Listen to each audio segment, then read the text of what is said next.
Okay, we're live on YouTube.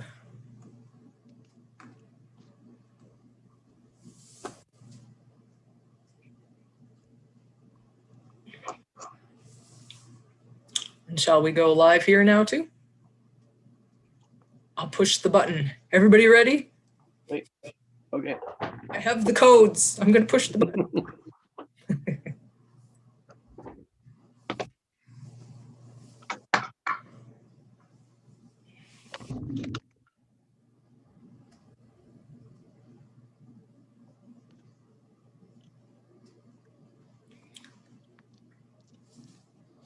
And we'll give everybody a few minutes to get themselves here. So in the meantime, Dave, do you want to serenade with some owl calls? We could do a round robin type thing here. Sure. Well, we could. Joe is extremely good at owl calls. Right. Is this a disclose the owl first or a do the call and then let people guess type? Well, since it's harder for them to interact, probably just disclose the owl first. Sure. Well, I'll do the owl and then I'll tell you what it is.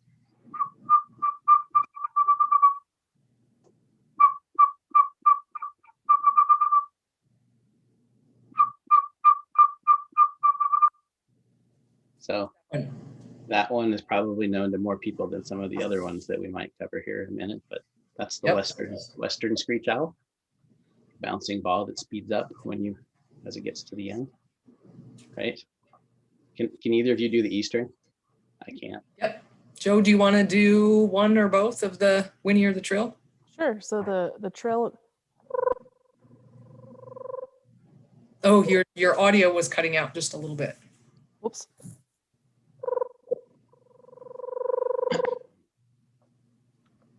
And the whinny.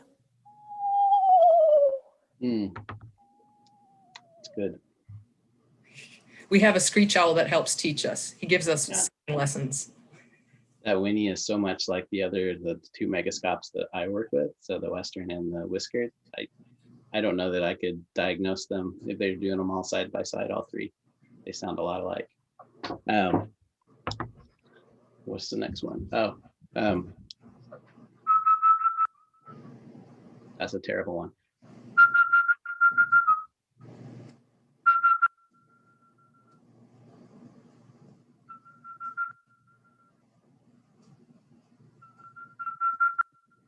So that's a Whiskered Screech-owl. Slows down at the end versus speeds up at the end. So Whiskered versus Western. They also do this when they're agitated, like Morse code telegraph type call. You know, they're very annoyed when you hear that, or there's something going on in the neighborhood. Oh, that's very interesting because our Eastern Screech Owl, his nest box call is very similar to that. We call it his Morse code call because he does kind of a yeah, interesting. Makes sense there. So it's his excited, he's trying to lure me in the nest box call. Ah. Human imprint. Yeah, for these guys, those Whiskers, it's more intruder into the territory or something that's a danger kind of seems to be that's tied to that vocalization. What else? Okay. This one will be terrible, but in the spirit of just burning time while people join, I'll try it, and you'll hear it again later on here. But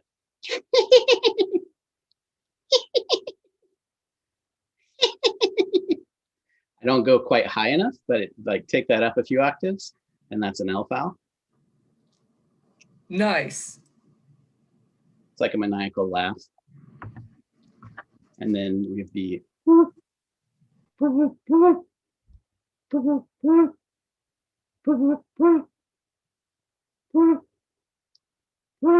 that's the Flammulated Owl. Sounds like a much bigger bird than it actually is. How much time are we burning here, folks? I'm getting to the end of what I can do decently. 1 more minute. Okay, 1 more minute.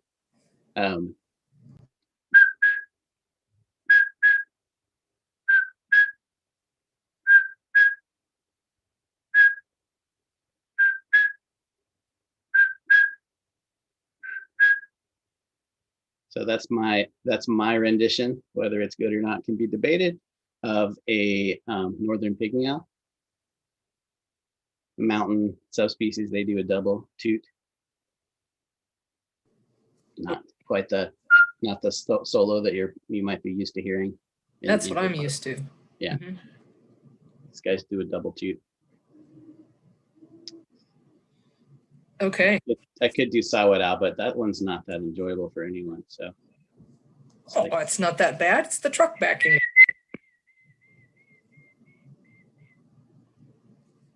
Feel free to jump in with your version too. I got to be able to whistle properly. Yeah. That's pretty good.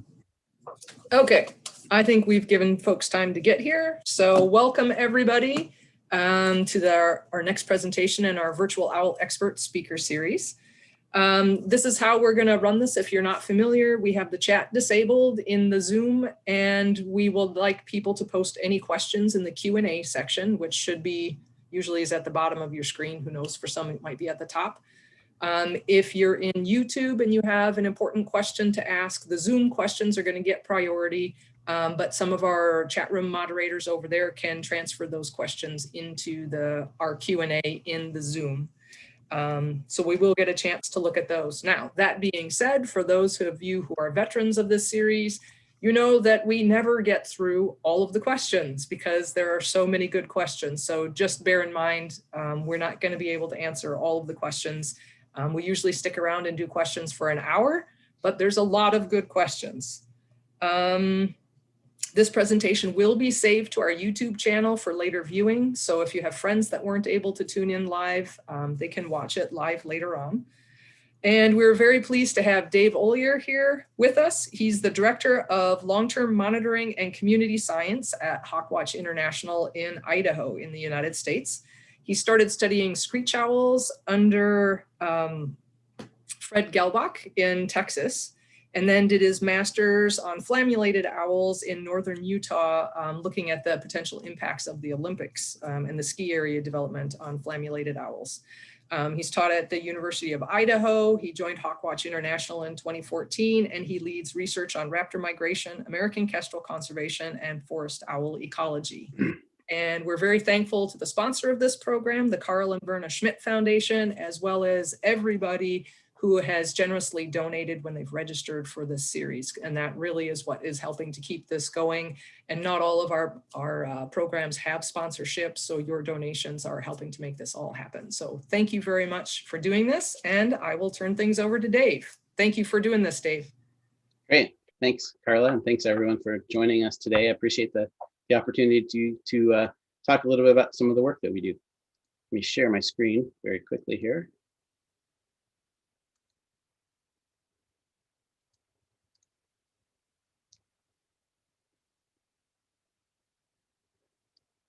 Get my control panel out of the way. So I'm going to talk today about some research that we've been doing for the last 5 years, and then in some places for the last 20 years in the West on some of the smaller species of owls that occur in Western forests in North America. And also about the tree hollows that they live in. And I would be remiss, and I want to acknowledge my collaborators and team that helps us do all this work right away before I delve into any of the details. So our research is supported by the Earthwatch Institute that helps recruit community scientists to support, give people power to research across the globe. And some of you may have heard of or even be researchers that are supported also by Earthwatch.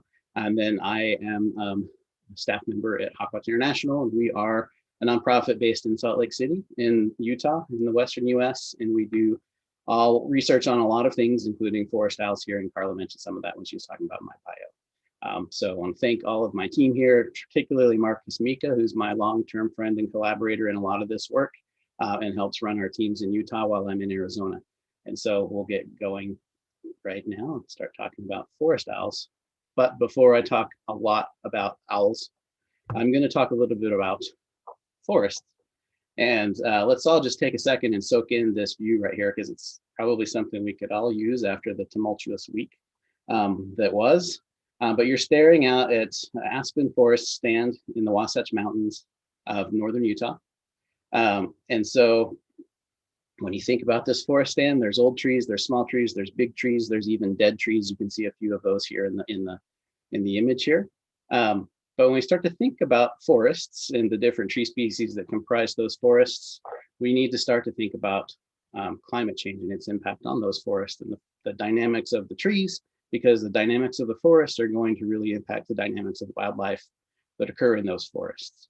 And so for a bit of big perspective in context, so we just visited the aspen forest.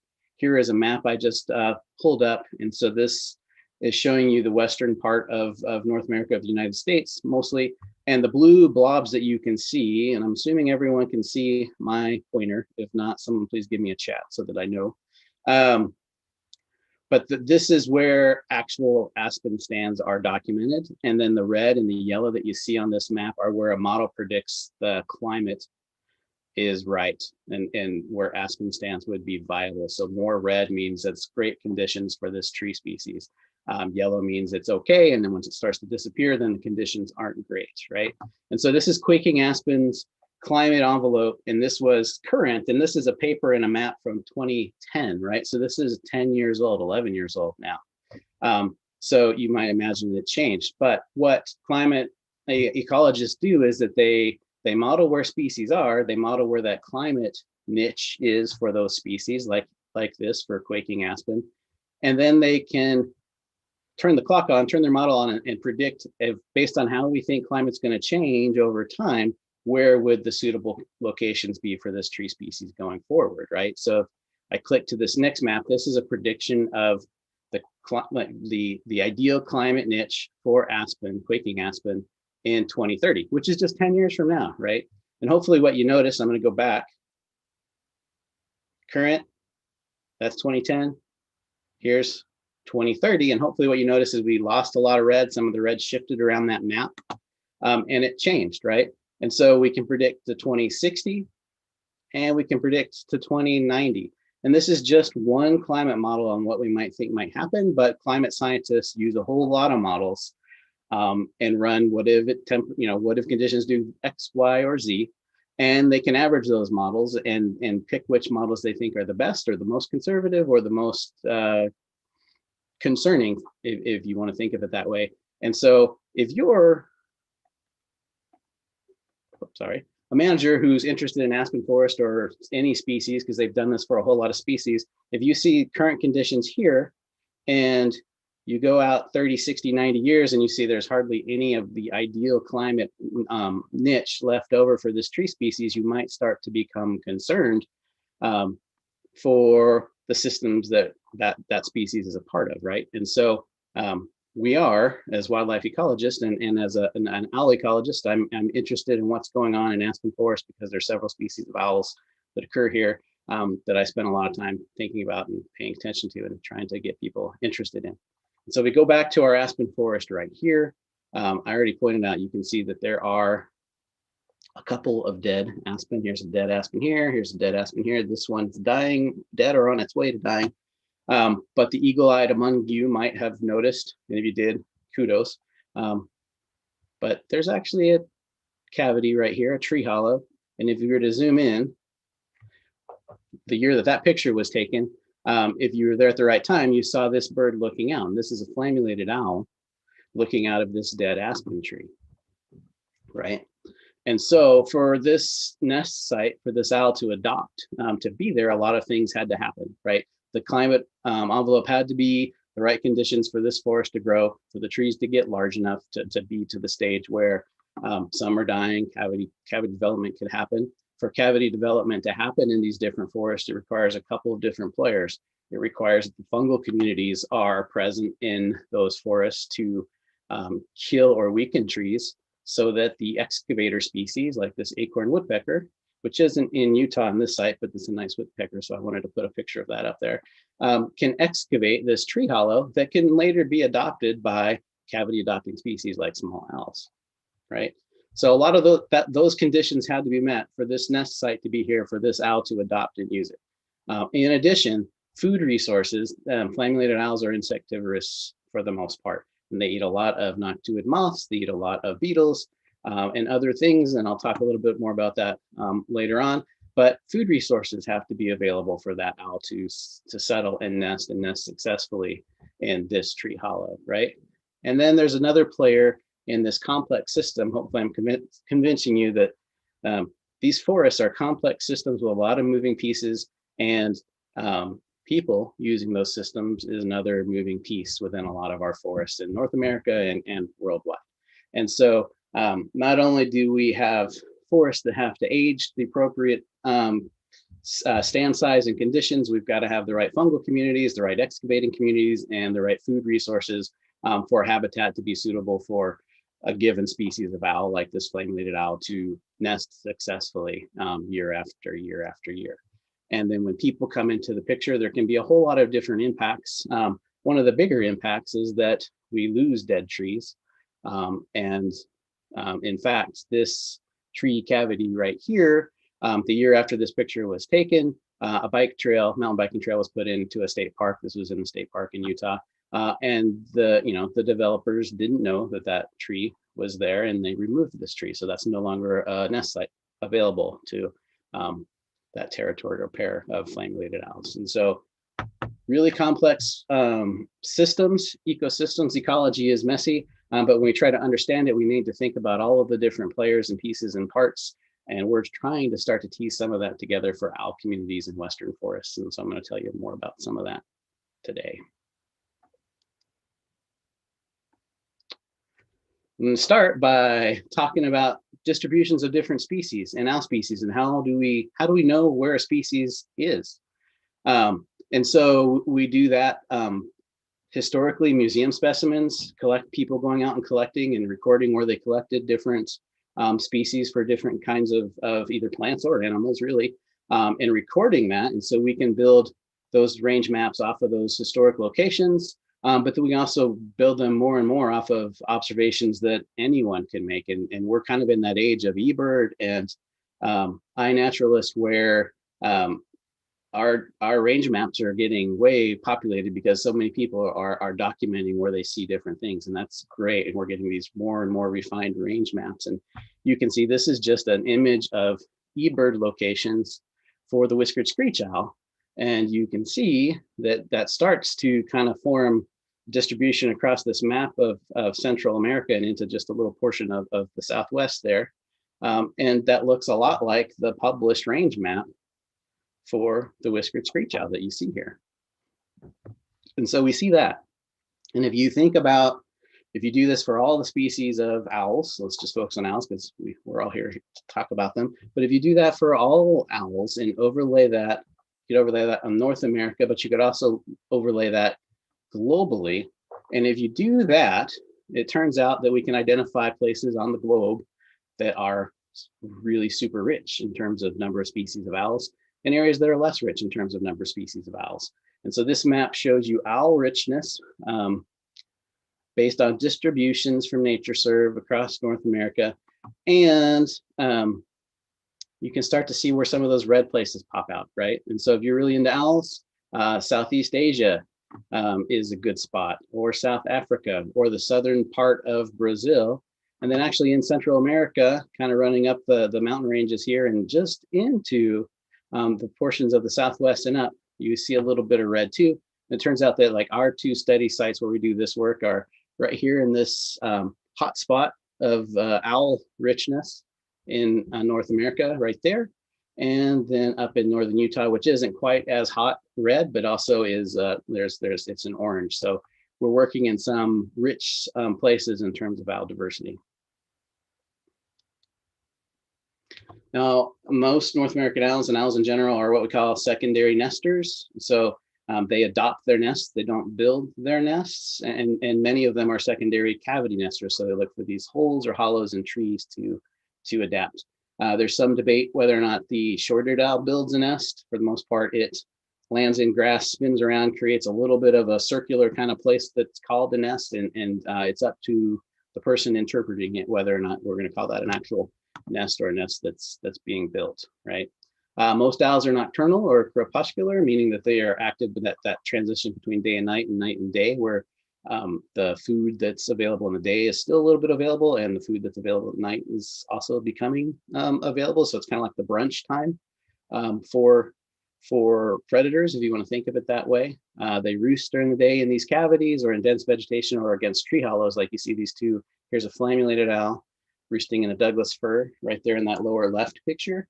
You can see just how well camouflaged that bird is. Even the where it gets its name from, those red rufous plumage marks there along the back and shoulders and facial disc almost blend in and look like the lichen on this Douglas fir.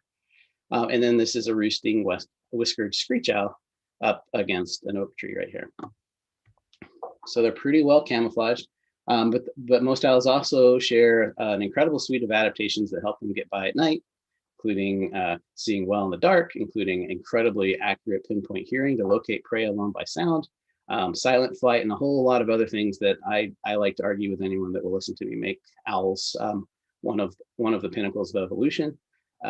I used to say the pinnacle of evolution, but then started hanging out with some bat biologists, and they convinced me that there can be multiple pinnacles, right? So highly adapted, impressive group of animals for sure. They're diverse in terms of size, their diets, and their habitats. Here's an illustration out of John's Guard showing you just basically the lined up by size North American owls, going from great gray owls all the way down to the elf owl down here at the bottom. They occur in a wide range of habitats, from the tundra to tropical forests to deserts, and they eat a whole variety of different things from, I'm not even going to take time to talk about it, but diverse diet, habitat, and size-wise. And you can see here's published weights for different species that are in this image here, showing you the average weight by in grams for male and female, great gray owl, great horned owl, all the way down. You can see that size gradient for owls that we have in North America is huge. It's impressive. And hopefully for those of you that may not be familiar with owls and raptors in general, you notice that there are two columns here. It's because most owls and birds of prey in general are sexually dimorphic, and we call it reverse sexual size dimorphism, where females are larger on average for the most part than males, and you can see that bears out by some of these published weights. And the degree of difference varies. It gets pretty darn small when you get down to these small owls. So our work focuses on all the small guys that are down here at the bottom of this image, and there's actually one more. The Whiskered Screech-owl isn't shown on this image, but we focus on these small forest owl species. And I'm going to talk a little bit more about some of that work. Zip back down, and we'll start in Southeast Arizona. And you remember that map of owl richness, and that hotspot of owl richness shows up. And one of the reasons that we have that, and where we're working down in Southeast Arizona is a hotspot for owls and other life, is the unique nature of it's a crossroads, and it's this Sky Island archipelago, or this system of desert and mountain ranges that are set within that desert. And you can see these numbered and kind of shaded green and red blobs on this map are mountain ranges. And so these are the Sky Islands set in a sea of desert in the southwest part of North America, if you want to think about that. And you can see that they're numbered and they're named, and we actually work right here in the Chiricahua Mountains. And so there's 17 on this map, but if you take a minute and you soak it in, hopefully you can appreciate that there's a lot of red, which are high elevation areas here, so up to 9,000 feet. And that's a pretty large mountain range. So the Chiricahuas are the biggest of the Sky Islands in this system.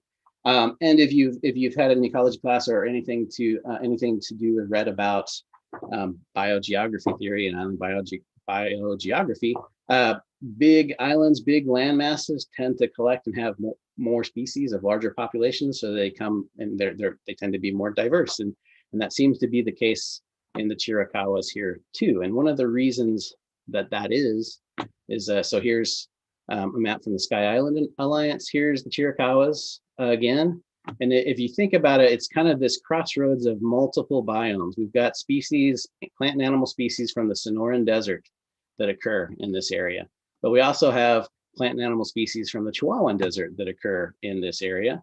And then we have the plant and animal species that we know from the Colorado Plateau in the United States, if you're in the United States, that occur here. And then we get species from the Sierra Madre Occidental in Mexico that all come up and occur in this area. And so that just adds this additive effect that makes this a super biodiverse spot. And it's diverse whether you're into owls or bats or plants or ants or birds of any kind. It makes a really neat and special place to work.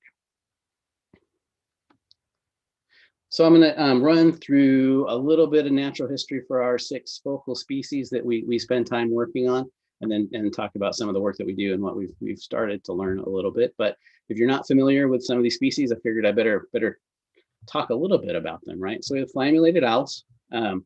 The name Flammulated refers to the red streaking, the flame-colored markings around the facial disc that you see here, and then down the scapulars right here.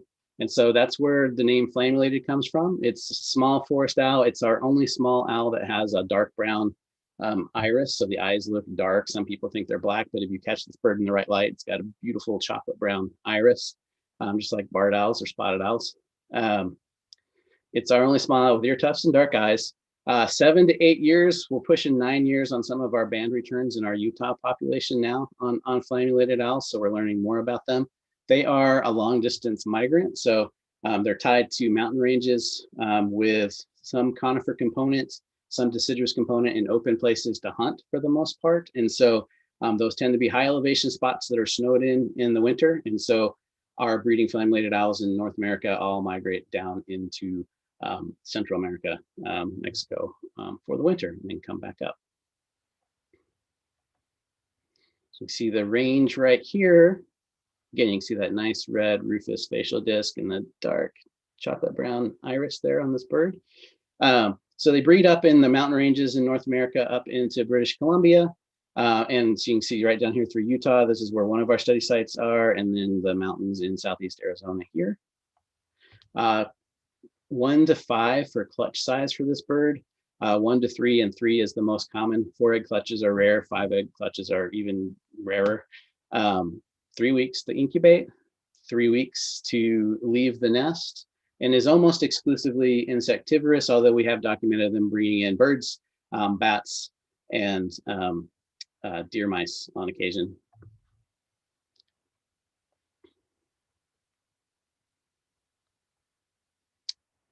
The Whiskered Screech-owl is in the Megascops group, along with Western and Eastern Screech-owl. And I like to show this image right here because it really shows you can see this modified feathers on the facial disc, these trichomes popping out. This is almost like a maned, or this is where it gets the name whiskered, right? Definitely looks like it's got whiskered. These frills go all the way around the facial disc. They blow in the wind of the right light. If you get a chance to see it, it's really hard to see unless the bird's in hand, but pretty impressive.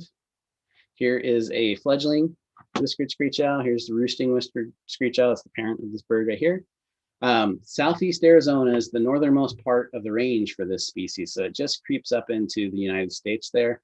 And if you're in the Chiricahuas or any of the mountain ranges along the border of Arizona, it's the most frequently encountered species that you see in the area. And most of the published work, knowledge on the species come from work that Fred and Nancy Gelbach did in the late 90s and the early 2000s in Arizona. And Carla mentioned that I worked with Fred for a bit. He was a mentor of mine as an undergrad, sort of inspired me, and I'm where I am now because of him, for sure. But he recently passed away, and so some of you, I know there's some owl researchers, students of owls that might be on this program, and I just learned that we lost Fred in November, and so that was a great loss. He was a great ecologist, really good teacher, and an even better person. So just wanted to acknowledge Fred, and he'll definitely be missed. He did a lot of great work. So for Whiskered Screech-owls, 3 to 4 egg clutches, incubations 26 to 30 days, and there's a range there because we don't have a whole large sample size of observations to document some of these things. So a lot of these small owl species are what we call knowledge gap species, where we still need some natural history information on some of them, or at least additional natural history information to bulk up what we think we know. Young fledge in 26 to 30 days. Here's a picture of an adult Whiskered Screech-owl looking out of an Arizona sycamore. This cavity right here. They really tend to like cavities like this that are broken off branches in sycamores.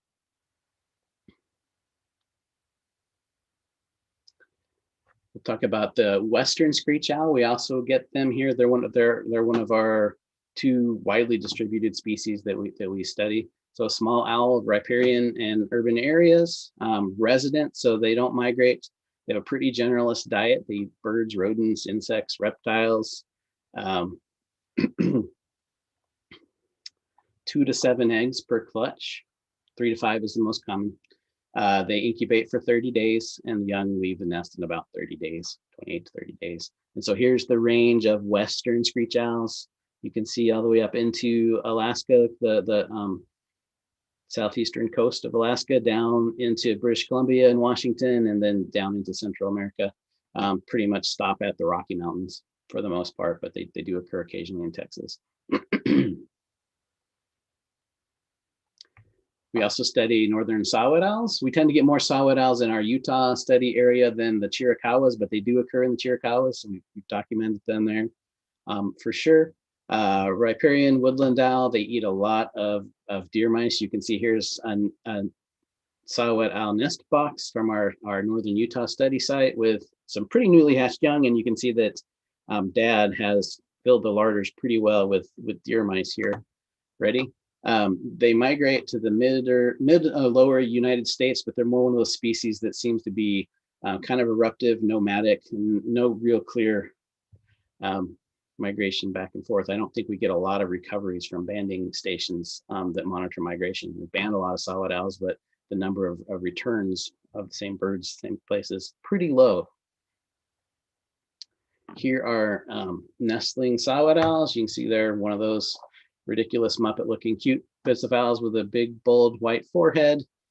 4 to 7 eggs, 5 to 6 is normal. Again, incubation is about 27 to 29, 30 days roughly, and roughly 30 days to leave the nest. And so these were pulled out for banding and then put back in the box. Northern Pygmy Owl is another species that occurs in our system that we are studying. They hunt by day and into the evening, take a lot of small birds, some rodents, and in the Chiricahuas, they take a lot of lizards. They're mobbed by other birds because they're a risk. And this is an adult in Arizona with a nest. Here is one of that adult's fledglings. Clutch is 2 to 7 eggs, mean is 5. Incubation is 28 days. Fledge in another 23 days. And again, this is one of the species that there's limited sample size on some of this information. So any nest that we can find and follow and document what's going on, we're adding to our knowledge of this species for sure. Here's the range map, Western US. And you can see here is this is the female for a nest that's on the station grounds where we work in Arizona.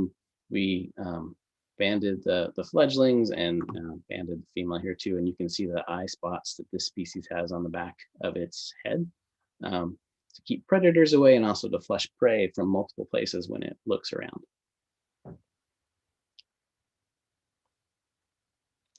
And then the last species of our little owls, and for some reason we ended with the smallest one. So this is one of the smallest documented owl that we know of is the elf owl. And so they're desert dwellers, they're canyon dwellers. Most people might recognize and think of them tied to saguaro cacti and cavities that they nest in there, which they definitely do. But up into these mountain canyons, they also nest in a lot of tree hollows up in live and dead trees in these woodlands. Fairly insectivorous, a lot of scorpions, a lot of beetles. And so Helen Schneider did pretty exhaustive surveys in the Chiricahuas and in the Cave Creek area, and elf owl was the most abundant owl species that she documented, with Whiskered Screech-owl being close behind, and our data bear that out as well. They're very abundant up and down those canyons. So here's an elf owl looking out. 1 to 4 eggs in a clutch, incubate about 21 to 24 days. 27 to 33 days to fledge. And again, this is one of those species where more data will clarify and clean up those ranges a little bit. You can see that in the southeast Arizona, where my pointer is right now, that's where we work. And so we're towards the northern extent of the range for this species as well.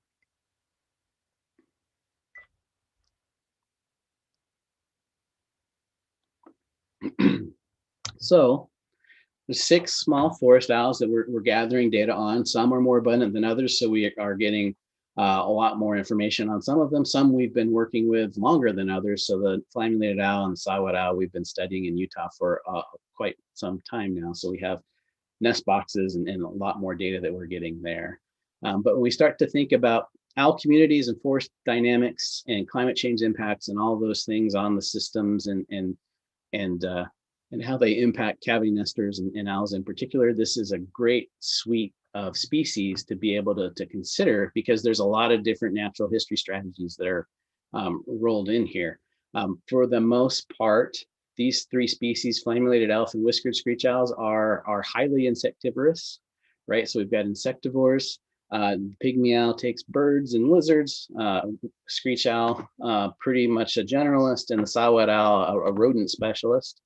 And then we've got birds that migrate, we've got birds that are resident, and we've got birds that are kind of nomadic. And so we've got a lot of different strategies that we can start to ask questions about how they respond to different kinds of forests, changes in those forests that might be management linked, or changes in those forests that might be climate change linked, or both. And so this is the system that we work in. These are the focal species that we study.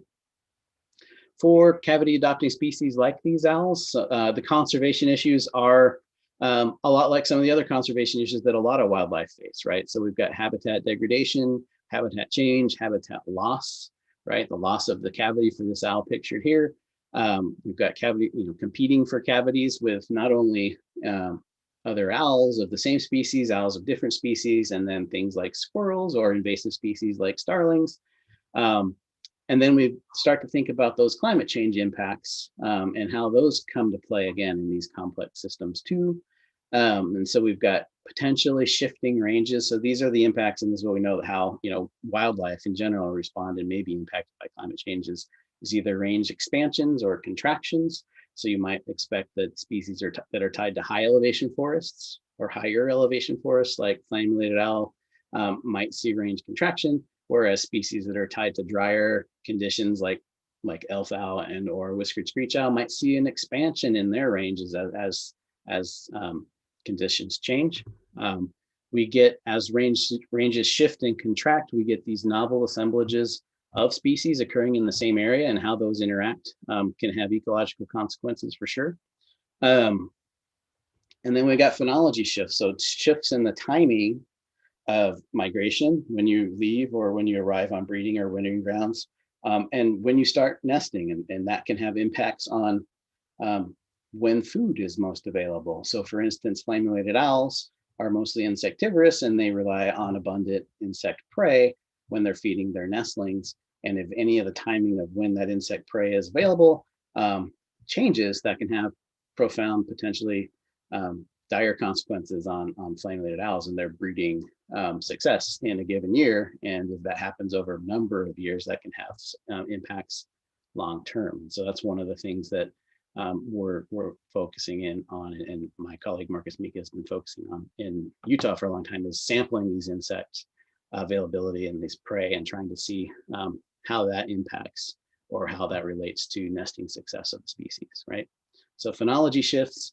And then I added in here last these complex cavity dynamics, right? And this complex picture of all these things that have to happen for a forest to be there and be the right age and have size and structure that works for species that make cavities and then species that use cavities. And if all of those things don't respond in the same way or at the same rate, then you might imagine things could become messy. And so we're really trying to start to tease and think about those interactions and how that impacts cavities on the landscape and how that impacts cavity nesters. So our work is in northern Utah. So here is the Wasatch Mountains in northern Utah. This is Salt Lake City. This is Ogden. We've done a lot of work for 20 years plus up in the Snow Basin, Brigham City up area where I'm highlighting right now. We've got some additional study sites that we've added down south towards Salt Lake City and Park City when we started this partnership and work with Earthwatch with the idea of, we've got a lot of nest boxes up here. we wanted some study sites where we don't have nest boxes so we can understand what's going on in a forest where we haven't put additional cavities out. So we work here.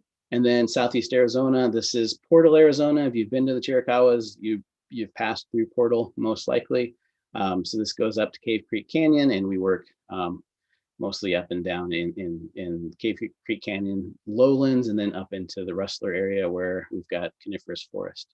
And so between all of these different study sites, we're interested in different kinds of forests and what owls are there, how the owls do in those different kinds of forests, and then how many cavities there are in those different kinds of forests and what happens in terms of their dynamics. So we work in aspen forest. And so here's an image of one of our teams out doing cavity surveys in aspen forest.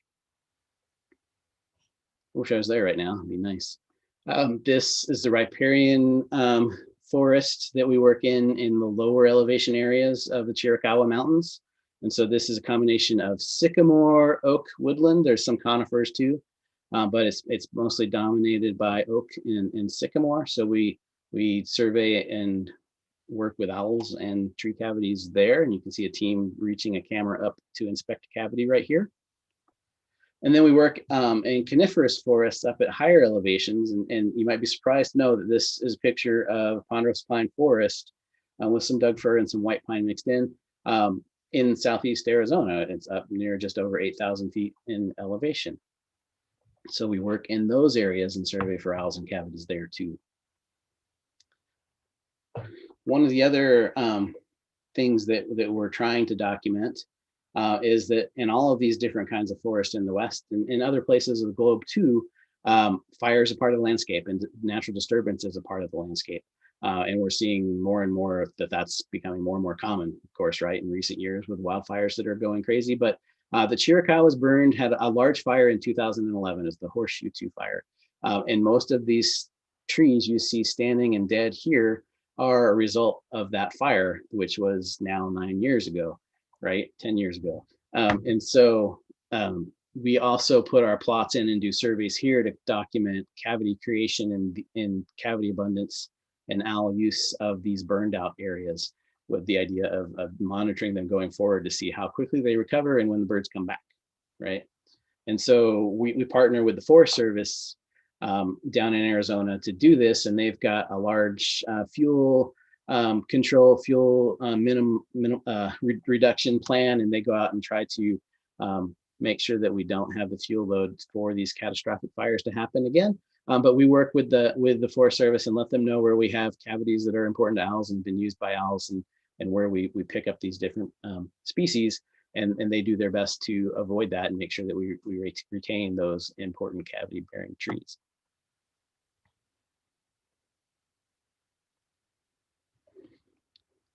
So in a nutshell, what we're really trying to do is characterize in those different forests where you are, how many tree hollows are there? What's the distribution? What kind of trees are they in? How high are they? What's the density? And how long do they last? So we put in plots to monitor cavities, but our long-term goal is to go back and read these same plots every 3 years to get an estimate of creation and loss rate of different cavities in these kinds of forests too. And so we are putting these plots out. We utilize community scientists, so volunteers come and spend time on our teams. I'll talk more about that in a few minutes. But we're hunting for owls, but we're taking a lot of measurements of the habitat and almost studying cavities as if they're another focal organism. And so here's a nestling flammulated owl. See the dark eyes that was banded and getting put back into a nest box in Utah. Here is a Saw-whet owl that came out of tree cavity in Southeast Arizona, up in the coniferous forest. And these are teams taking some of the measurements that we take in our habitat plots, right? So we measure tree size, tree density, basal area of trees.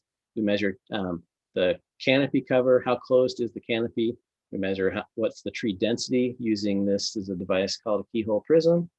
And then we grid out and map all of the cavities we can find in those plots to one, look for nests, but two, to document how many cavities there are. And we take some measures there. And so here are some summary data in the different kinds of forests. So here's Number of cavities scaled up to per hectare. We put in 50 by 50 meter plots. Here's the average canopy cover. Here's the average basal area, and here's the average tree density. So trees per acre in those plots overall, but also by different forest types. So you can see in aspen forests, mostly this is in Utah, we get on average 24 cavities per hectare, 60% canopy cover, basal area of 69 square feet of wood per acre, and this is number of trees per acre.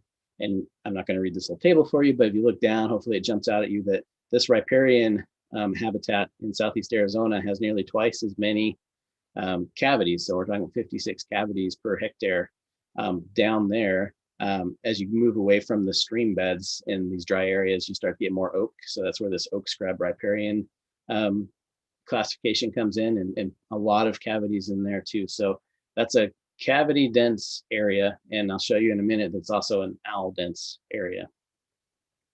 But our overall goal here is hopefully once we collect enough of these data is to build models and see if we can build a model that will predict on average how many cavities we'd expect in a different kind of forest based on the forest type, based on the canopy cover, basal area, and tree density. And these are all measures that exist across a lot of forests in the United States because of forest inventory analysis. And so the idea is hopefully we can build a good model here. And if we can, then maybe we can make some inferences about what we'd expect for tree cavities in different kinds of forests too. So that's what we're setting out to do. We'll see if it works. We haven't gotten there yet.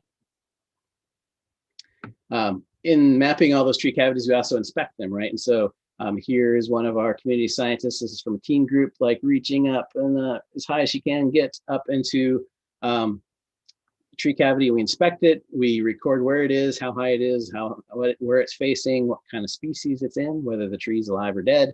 And then when we look in with these cameras, hopefully, the goal is to not only find empty cavities, which we find plenty of, but to find some owls too. And so here's an elf owl female in there with 4 nestling elf owls in the upper right picture there, right? And there's another elf owl nest with a female who's on eggs, not very happy that we've found her nest.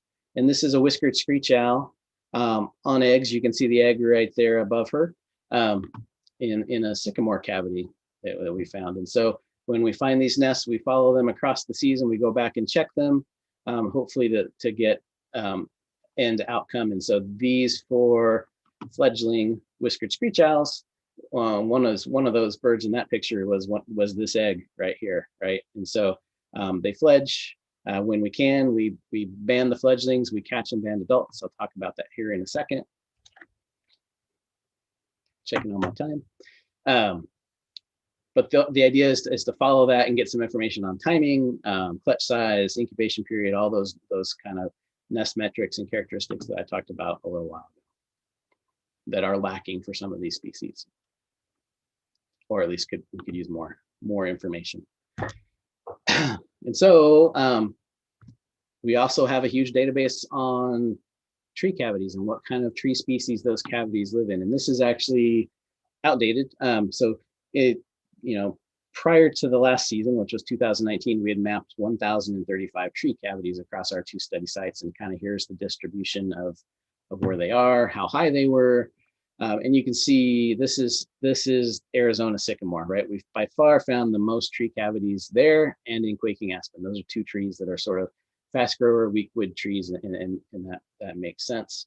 But it's exciting to get this picture of where these tree cavities are and how they change over time. And it's not the sexiest part of what we do, but I think it's going to be one of the most useful in terms of conservation uses, hopefully.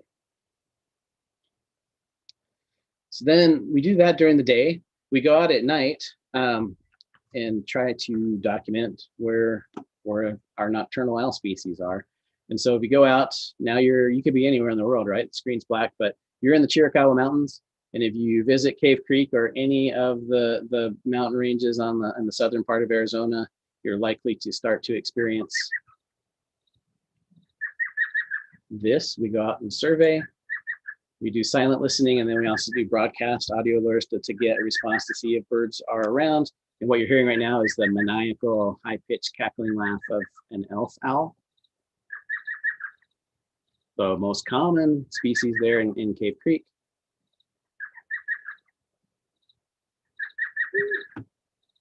Flammulated owl just tuned in. This low-pitched whoop.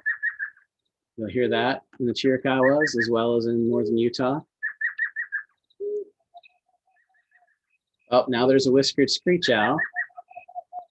And this is not a common experience almost anywhere in the Chiricahuas on a given night, is you're going to have several species of small owl if you wait around long enough.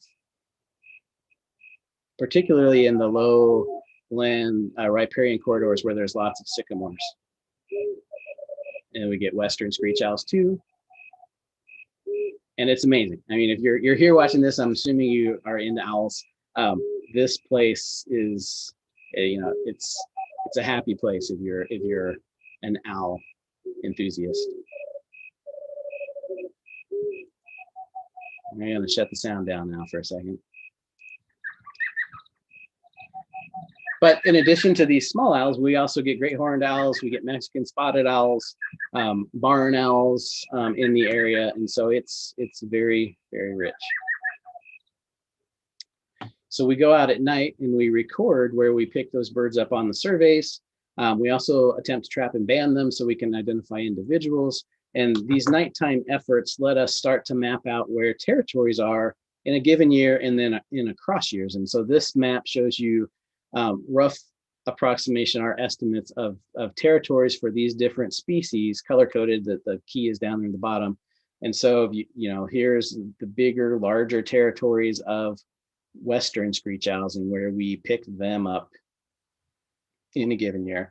And so these polygons are not perfect. We're not tracking birds yet. That's actually a component of the work that we are hoping to add this summer, is some VHF tracking of some of the smaller species, and then some store on board GPS tracking of Whiskered Screech-owls.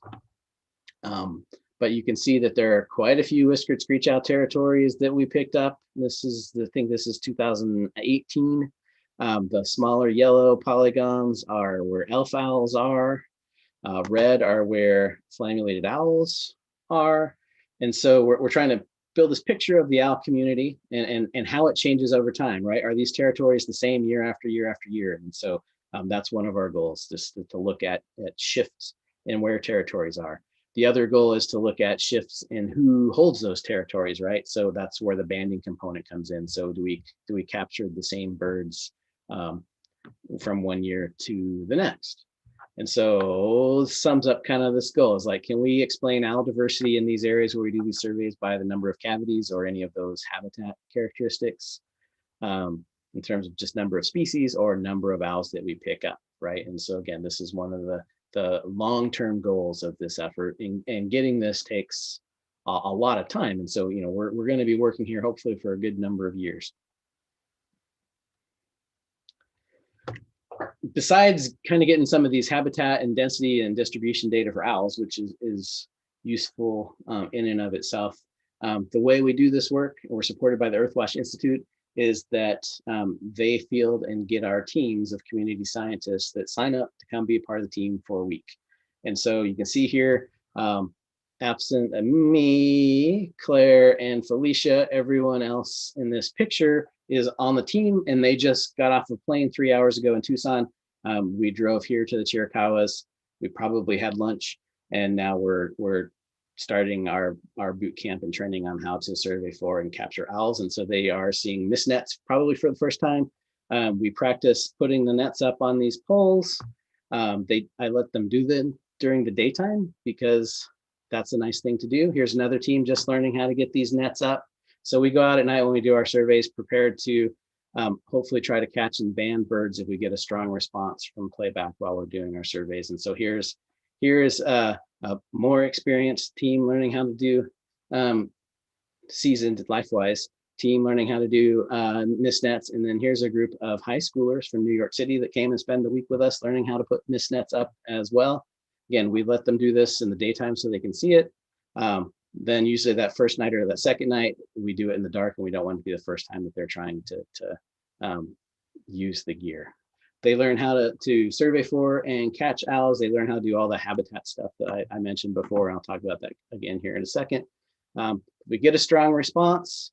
Our team springs to life. 2 people hold the poles and stand as quietly as they can. Everyone else disappears. 1 person has the speaker and the playback, and they will move from one side to the other of the mist net and try to lure that net across, the owl across the space to hopefully get caught. And so, you know, essentially we fish for owls in the dark with sound, and the owls go over our nets and around our nets and under our nets. And anyone else that's done some of the work like this can probably appreciate that. But every once in a while we get lucky and it works, and you see a team here with a Whiskered Screech-owl that they caught, and they're pretty stoked about it.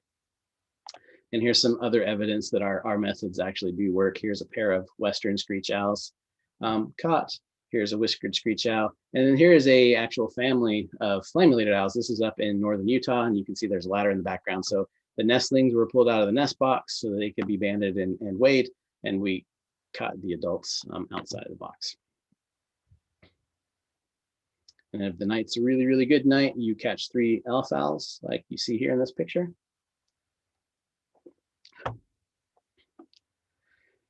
And so when we band, then we can start to distinguish. So this is a zoom in of where those territories were, right? So here's a Whiskered Screech-owl, and here's a Whiskered Screech-owl. And we actually heard and surveyed and caught and recaught a banded bird here to know that it's different than the banded bird here.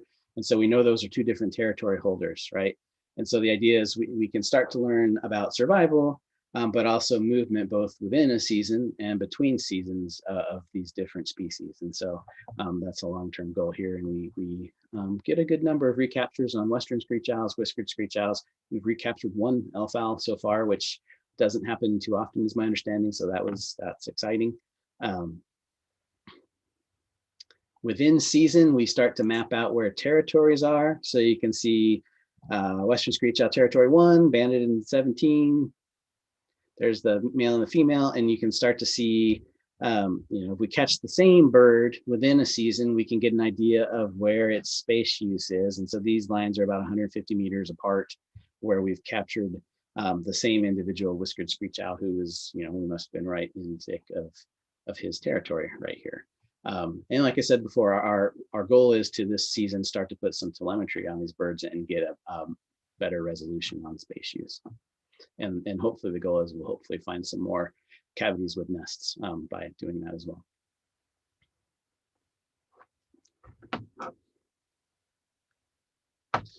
So our team members, you know, you saw that image. We get individuals ranging from, we've had 14-year-olds on our team, we've had 83-year-olds on our team, and everything in between, from biologists to lawyers to real estate agents to retired NASA scientists.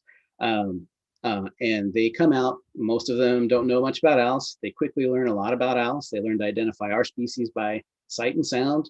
They learn to identify trees. They learn to use GPS to map. They install our cavity sampling grid. They learn to estimate canopy cover, tree density, use DBH tape to measure tree size. They learn to use cavity cameras to inspect tree hollows. They do nighttime surveys. They learn how to put mist nets up and down. Run an audio lure to catch an owl. They don't do any of the banding.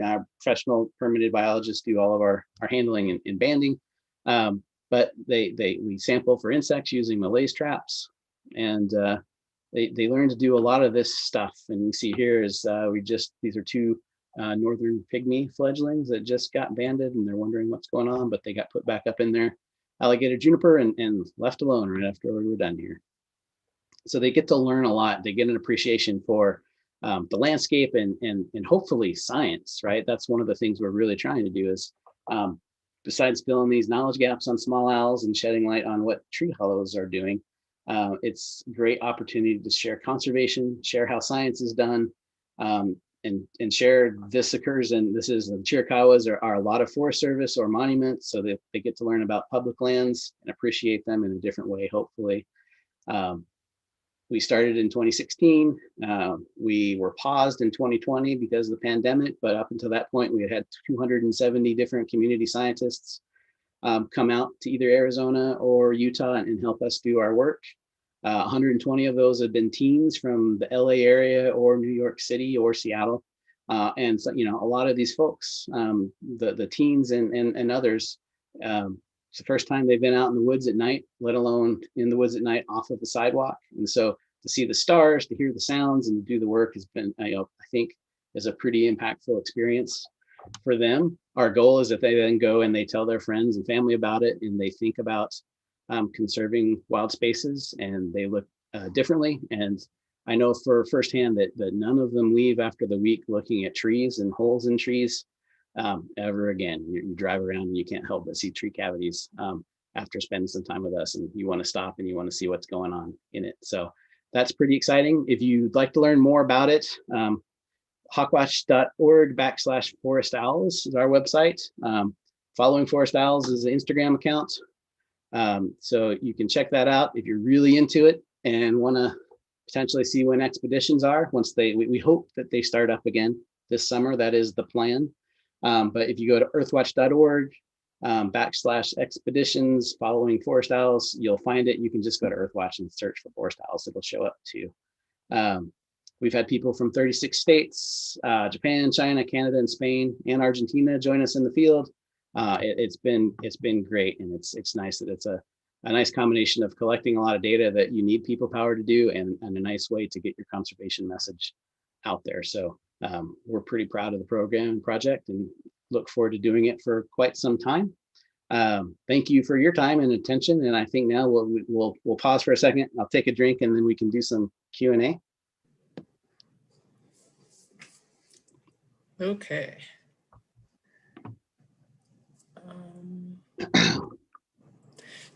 Dave, do you want to end your screen sharing so we can see you bigger again? Sure. Give me one second. Nice to look at the owls, but it's good to look at you also. No, these are a pair of Whiskered Screech-owls there in a tree cavity. Stop share. There we go. Joe, do you want to grab one first? Yeah, I tried to hit type answer, but I accidentally hit answer live. So I guess we're going to do that one. Someone asked, how much do the retreats cost? How much does an expedition cost? Yep. I believe it is, let me check right now, just so I don't tell you wrong.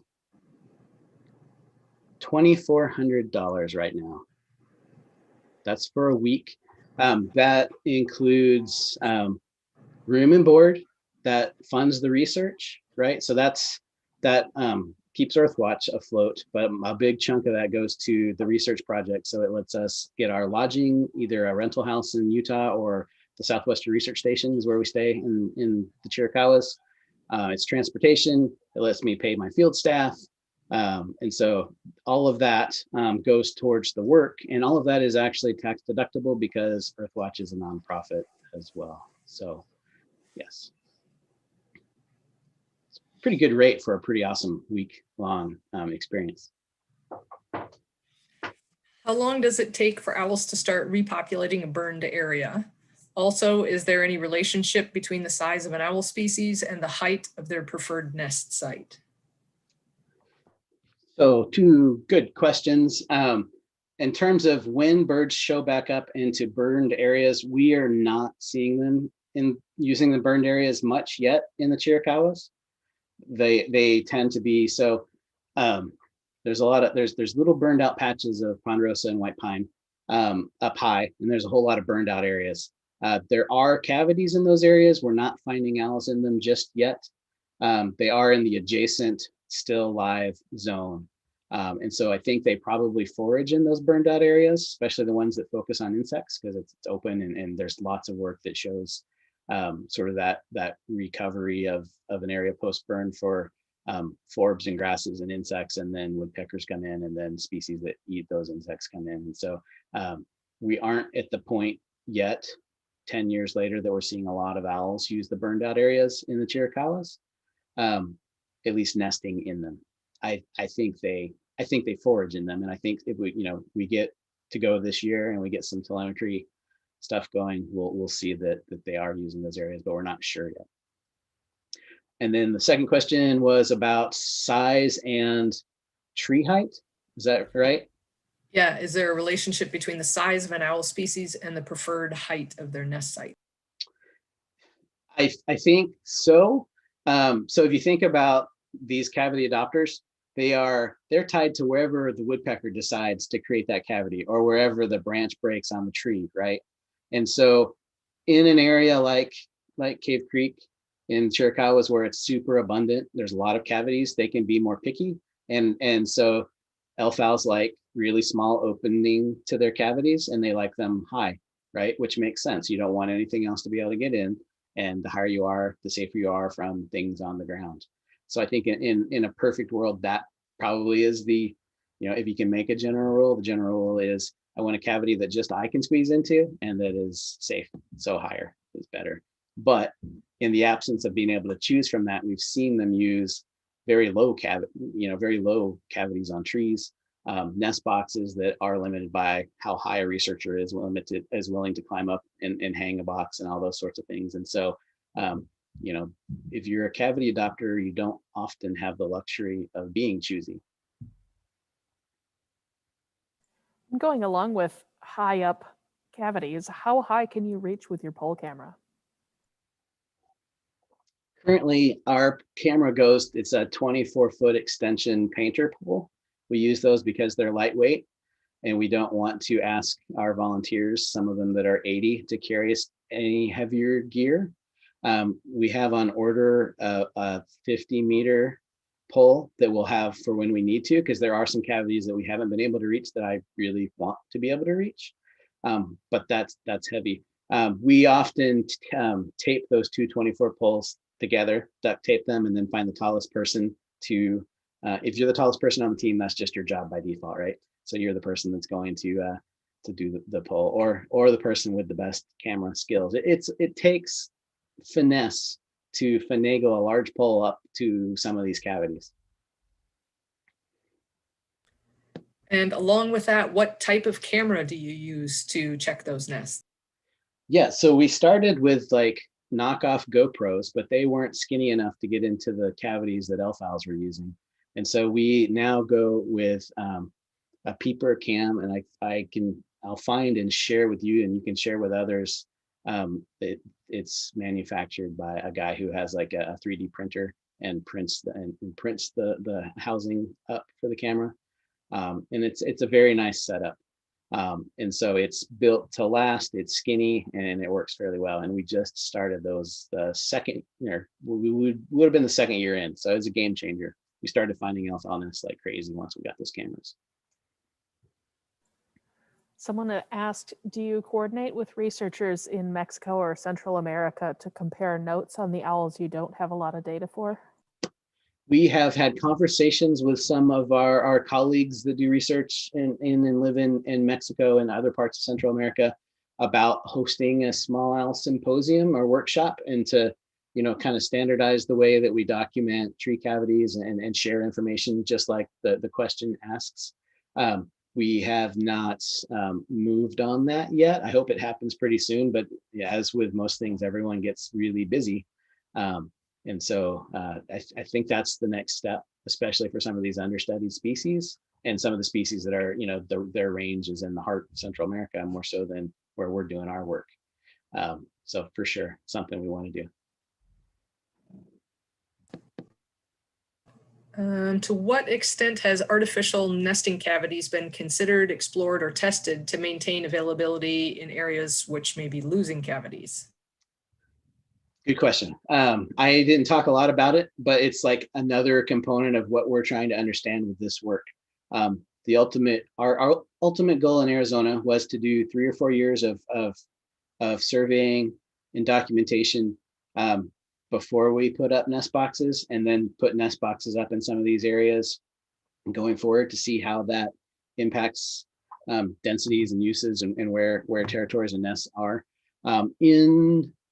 In Utah, we have about 300 nest boxes that have been up and have been used since the early 1990s. So Carl Marty, who was my master's advisor, put them up, and his intent was to study northern saw-whet owls.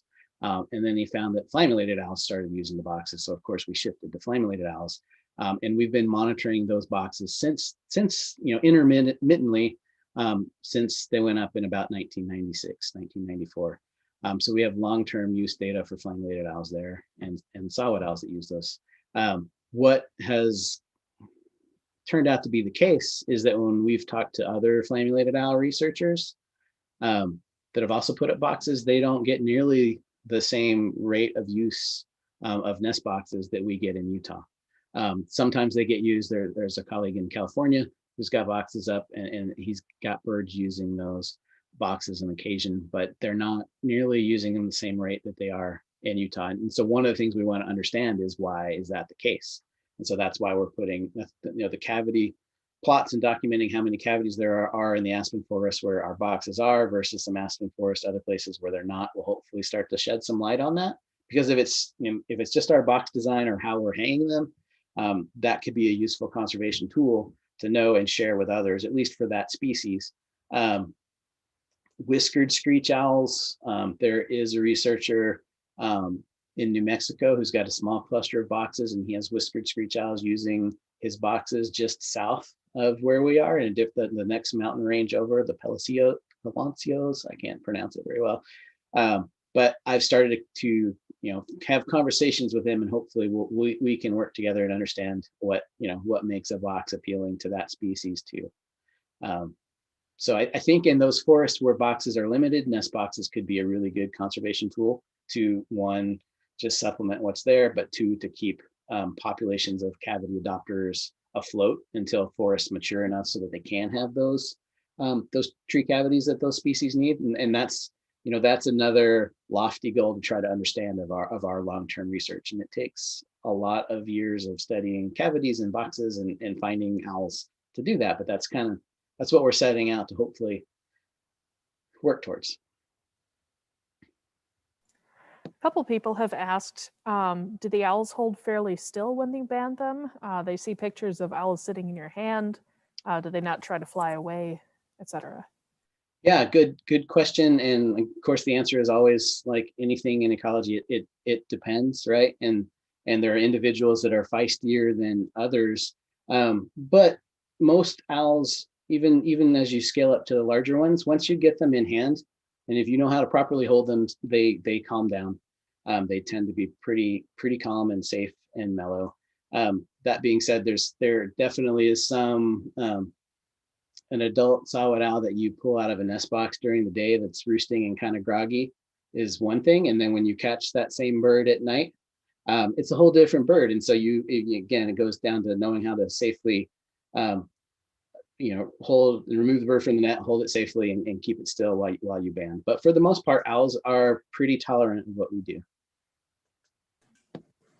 It surprises a lot of people. Where the owls' ranges overlap with northern flying squirrels, are you seeing cavity competition with the flying squirrels? We think so.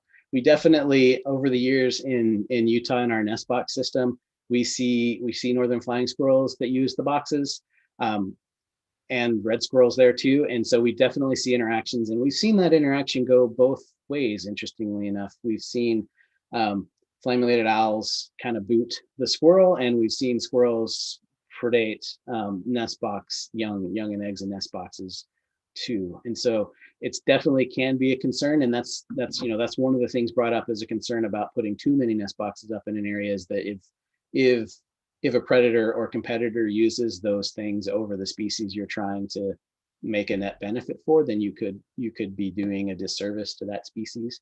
But to really understand that, we also have to study that system and see what happens. And so we definitely do see squirrels use our boxes, and we get occasional predation, but it's we've got owls and generations of owls that have been using the boxes in Utah up to this point. So good question. I'm going to combine a couple different questions. They're all regarding owls' interactions with other species. Someone asks, are these owls prey for snakes? Do larger owl species eliminate the smaller species? What are the predators of these owls? And are the owls that eat scorpions unaffected by their venom? There's a lot of questions there. I know, sorry about So, that. First one was, do they eat snakes? Do snakes eat them? Do snakes eat them? I haven't seen it too often, but I've talked with others that study owls that have found snakes in natural cavities and in nest boxes that seem to have eaten eggs or young nestlings. But then we also see even some of the smaller, small snakes get taken as prey by some of these owls too. So it's kind of back and forth. It's definitely snakes are a risk in some cases. Particularly, you can imagine for like a just fledged nestling or fledgling that's out and learning to fly and learning to climb up trees. So, pygmy owls jump out from way up high, land on the ground, and then they hop to the next tree that they can kind of start to climb, and then they kind of hop, run, and flap, climb to get up into a safe perch. And yeah, that they're definitely vulnerable at certain points of that trip. So that's snakes. What was the next part? What other predators do they have, including bigger owls? Sure. So other owls for sure. So we, when we do our surveys, we start with the small. We start with elf owls and we work our way up size wise because we don't want to bring in a big owl and then bring in a small owl. But our 6 species between them, they are all small enough and overlap enough that I haven't documented and don't think there's much direct predation between those.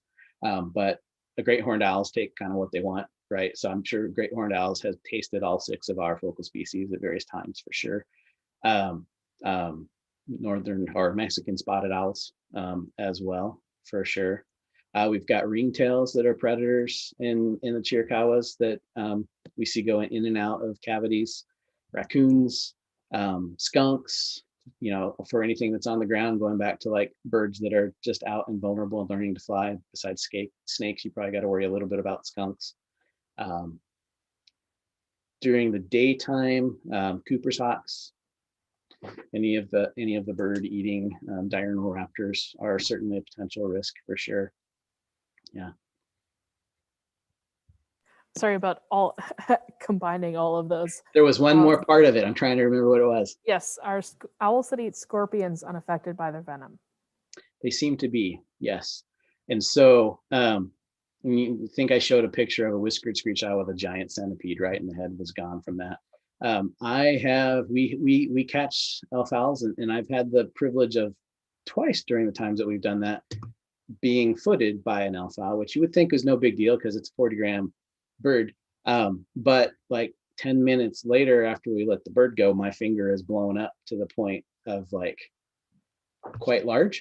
And we think that that's because it probably had some scorpion venom on either its bill or talons at the time. And so, that bird didn't seem to be affected, but I sure was.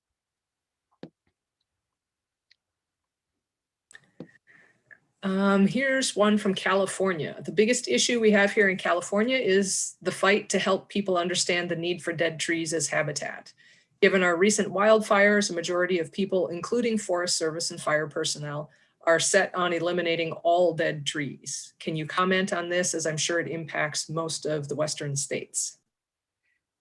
Yeah, I don't think I have to say much. It's probably, my take is probably obvious, but those are important elements to habitat for a lot of those species. And while I don't think you need to leave every standing dead tree after a post burn, because it does certainly present risks. If you know what the important trees are and what they look like, then I think retaining some of those when possible will go a long ways towards benefiting the species that were there pre-fire, having them come back, right? So yeah, tied to anything that's a cavity adopting species, whether it's an owl or like kestrels or other things, you've got to have that part of the habitat that they require there for them to be there. And so taking that out is going to have a net negative effect. And our goal is, like with those models I talked about, is that hopefully if we can predict where those areas are and what kind of tree densities or canopy cover or forest type are associated with high cavities, then we can start to focus those efforts to retain some of those big dead trees, or live trees, because don't discount live trees. We find a lot of cavities in live trees too, and make sure that those stay on the landscape for those species. Are any of the species you studied found in urban situations? Yes. So the Western Screech-owl is pretty good urban adapter and tends to occur in a lot of, Boise, Idaho, Salt Lake City, in and around Seattle. They are pretty adaptable. We've picked up Flammulated owls in like the Park City area of Utah, which is kind of built, little fingers of forest that come down into these nice condos and neighborhoods. Owls are occurring in those areas. They at least they respond. I don't know if they're nesting in those areas. I'd be a little surprised, but the most urban adaptive of that suite seems to be the Western Screech-owl. And elf owls. Elf owls are found in and around, urban areas in Phoenix and Tucson. So, and they nest in downtown Portal, if you want to consider Portal urban. I'm going to jump in right before Carla does her next question. From YouTube, Marcus Mika actually says the scorpions we found in Utah delivered to the nest boxes had their stingers bitten off. I did catch that, but hi, Marcus. He said the scorpions found in the nest boxes had their stingers bitten off. Ah, gotcha. So the Flammulated owls are removing the stingers of the mountain scorpions that they're taking in Utah. They might very well do that down in Arizona too, for sure. Are there peaks in the small owl populations during the years when the Mormon crickets periodically invade Utah? I don't know. I haven't tracked that well enough.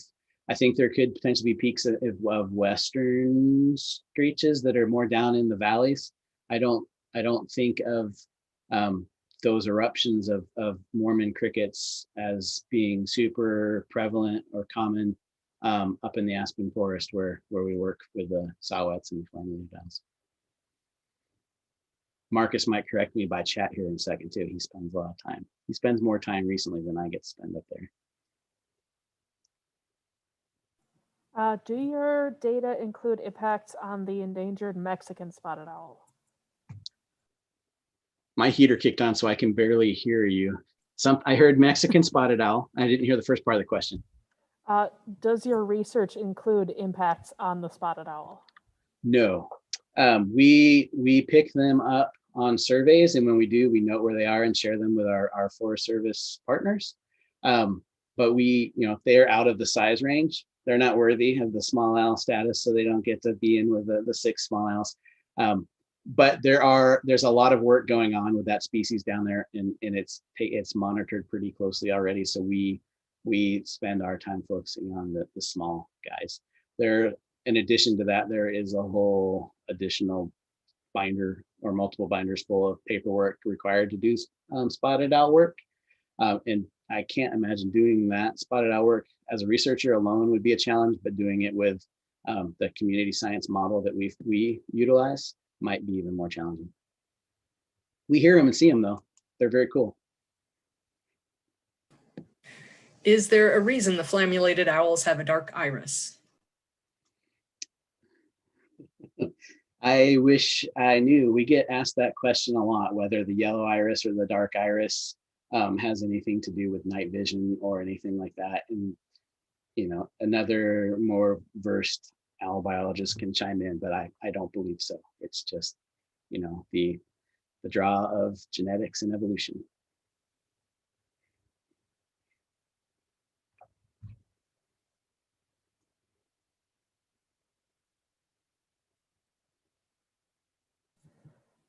Okay, do the small owl parents clean out the nest before the fledglings leave, or after? No, they don't do a whole lot of nest maintenance. That falls, at least for the nest boxes, that falls on us. So like researchers go and do any kind of maintenance in terms of pulling out waste carcasses and refilling with lining either at the end of the season or prior to the next season. In terms of pulling anything out of like natural cavities, they all look really pretty darn clean at the beginning of the season. Yeah, I have not observed any adult owl of any species doing maintenance itself on any of those cavities or nest boxes. Somebody asked about satellite transmitters, but do you want to talk about the type of transmitter that you're looking at using? Sure. So, you know, we range from 39 grams up to about 120 grams in our 6 species that we focus on, and that limits like satellite telemetry, like you can put on a large hawk or a great horned owl, for instance, or barred owls are not available yet for these small species. We've done some geolocator work, which is a little light sensor that you have to get back to get the data. And we also collaborate with a researcher who's doing a doctorate on flams, putting out archival GPS units. So it's a GPS unit on the bird, but you have to, again, get the bird back to get the data. It's light enough weight that a flammulated owl can wear it. And so we are going to be putting more of those out in Utah and a few in Arizona on Whiskered Screech-owls this upcoming summer, with the idea of one, looking for a migratory path and winter space use for flams, but also within season space use too. And so we'll be doing that. And then for some of the smaller species in Chiricahuas, we're going with the old school VHF, just radio signal Yagi antenna on some of these birds, with the idea that it will help us find some more nests. You know, we've mapped 2,500 cavities, but we've found surprisingly few active nests. And so we want to up our success in finding those. And so the idea is we can certainly catch some of these species when we're on their territory. So if we put a transmitter on them, hopefully we can get back and find their nests, and then also document space use for those species too, right? Marcus does say hi.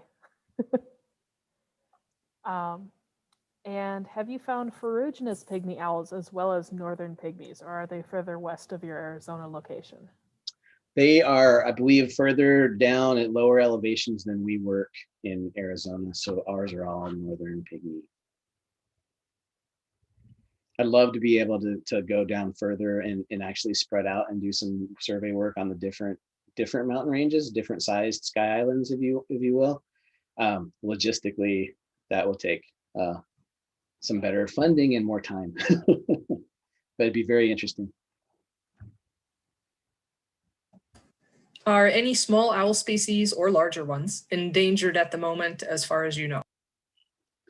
Spotted owl is still a species that we're concerned about, both the Mexican subspecies and Northern California, right? Up in the Northern and California range of spotted owls, it's not so much forestry practices as it is barred owl invasion. And actually, people are starting to get worried about Western Screech-owls up in that area too, because of barred owls, unfortunately. And so there are them. Flammulated owls are a species of concern in a lot of Western states, and part of it's because they're tied to some of that forest that's got older stage structures and layers. That's kind of one of those habitats that is diminishing or at risk. And it's also just a species that, you know, there's not a ton of published work yet. So it's, you know, these knowledge gap species often get listed as species of concern. And so there's that. Whiskered Screech-owls, it's a knowledge gap species. They're all over the place. So I don't know that like they're something we're worried about, but just in terms of limited range in the country that gives it a conservation status, you know, Arizona, New Mexico, and California are, you know, interested and pay attention to elf owls and Whiskered Screech-owls because they have a limited population, and it's the only place in the United States where those species occur. But in terms of their global listing, they're not of high concern. Do you want to talk about the ferruginous pygmy owl? Because that one's been on and off the endangered species list, hasn't it? It has, and yeah, I'm not sure where it currently is. You know, it's, you know, one of those species that's got status has changed quite a bit, and it hasn't been abundantly studied. It's even less studied than the northern pygmy owl, which is not like a highly well known and published about species in and of itself. So, you know, southern portions of the United States down into Central America and some of the islands off of the, you know, Gulf Coast, where that species occurs. And I can't speak much more about it because I haven't spent a ton of time on those guys. Well, I can say it's currently not on the endangered list because we were able to get some specimens without the extra hoo-ha. Oh, there you go. Currently it's not, but it's been off and on. Yeah. Do certain owls look for specific kinds of cavities in specific trees? That's one of the things we're trying to understand better with the work that we're doing. And so my sense is, and the analysis hasn't been done, so I can't state it strongly, sycamore branches, Arizona sycamore, and, you know, the more common sycamore that we know in larger spots across North America, softwood that break off a lot. So there's a lot of rotted cavities that get created by branches that break, right? And you know, Eastern Screech-owls and Western Screech-owls seem to like those. Whiskered Screech-owls seem to like them just as well too. So that suite of species, I think they tend to like cavities that are we call them chimneys, right? So they're not like an excavation. Some of the other species, alfalfa, really seem to like these about 3.5 to 4 centimeter diameter excavations, either in live or dead trees. So we find them equally in live and dead trees. We find them in sycamores. We find them in pines. We also find them in dead walnut trees quite a bit down there. Does the incubation phenology of the forest owls and the Chiricahuas overlap? Sorry, so does the timing of breeding overlap? Yeah, we're working, so the elf owls and whiskereds and westerns are what we find the most nests of down there, and so they're what we have the most handle of in our southern site. At our northern site, we have the best handle on flammulated owls and northern Saw-whet owls, and so we don't have that. You know, the goal eventually is to have that, the data for the same species, flammulated owls in Arizona and Utah, to compare and answer that very question. For the most part, species in those you know, southern latitudes start to breed sooner than species of more northern latitudes, right? Snow melt and all that. So they're a little ahead of what I'd expect in Utah or even further north. Okay, one person submitted 2 questions in the same question. So what is the definition of a basal area? And can you talk a little bit about eye spots and what they're for, why they have them? Pygmy owl specifically. Sure. So excuse me. Basal area is a forestry metric that's looking at kind of foresters and companies that log forest and think of and manage forest. For production, think of forest in terms of board feet, right? So how many feet of wood per unit area are there in a forest stand? And basal area is one of the areas, like how much thick wood is there. And that the basal area is a metric designed to get at that. And while it might not be the best ecologically meaningful metric that describes forest, it's a prevalent metric that exists for a lot of forested areas. And so the idea is we want to manage forests for any wildlife species, and we want to make recommendations. We need to be speaking the same language as the entities that are managing and making decisions about those species. And so we need to find those metrics like canopy cover or basal area or tree density that hopefully will have some meaning not only to the Forest Service or a timber company, but also to an owl species. And then the next part was eye spots. Yep.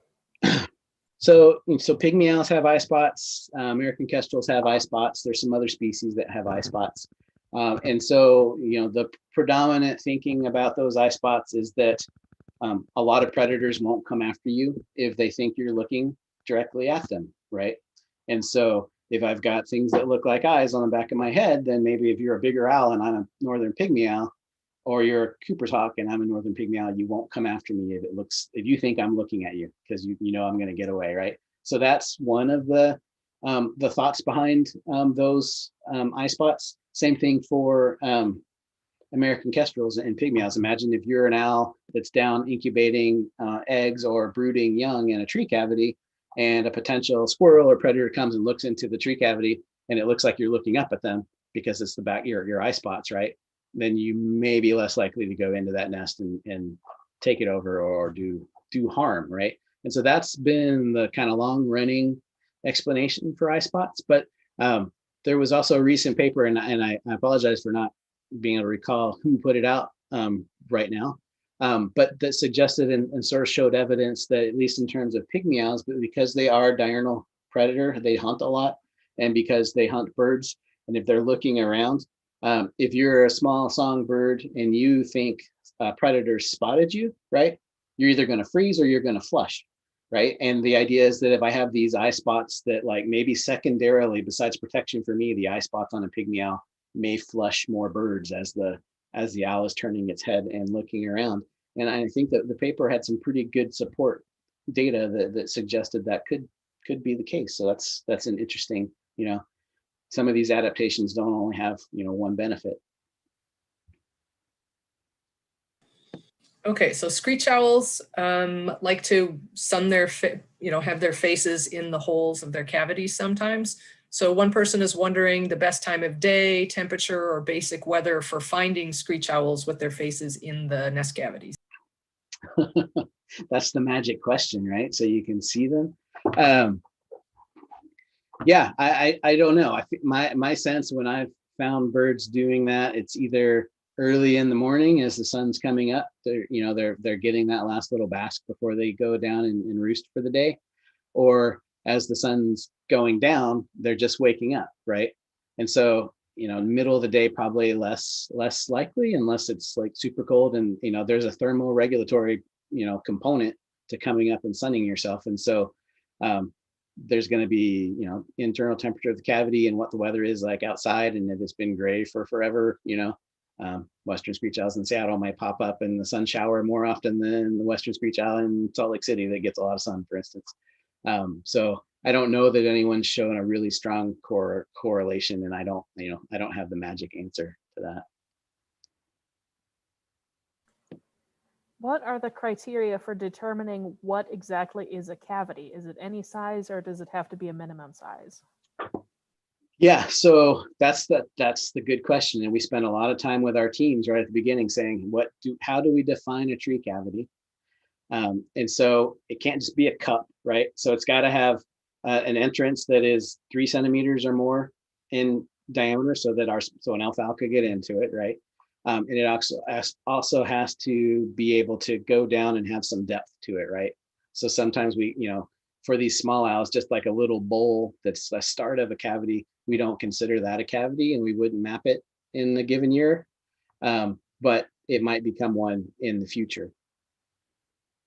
So that's kind of our threshold of do we stop and take more data on it or not, right? Is it a certain size, and does it appear to go down?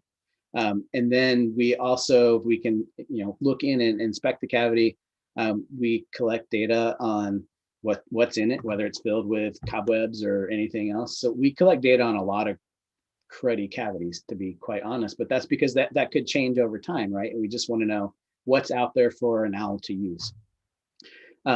But we also give the cavities a score when we map them. So this is a high quality, like, penthouse. I feel like I could crawl in there and the floor's nice and open, and that would get a score of a 5, versus like I can barely get in there. The floor is really jaggedy, and there's various other things and kind of scale down wrong with that. And the idea is that hopefully then we can take a look at relationships between not only just total cavities, but high quality cavities and owl densities or usage and those sorts of things.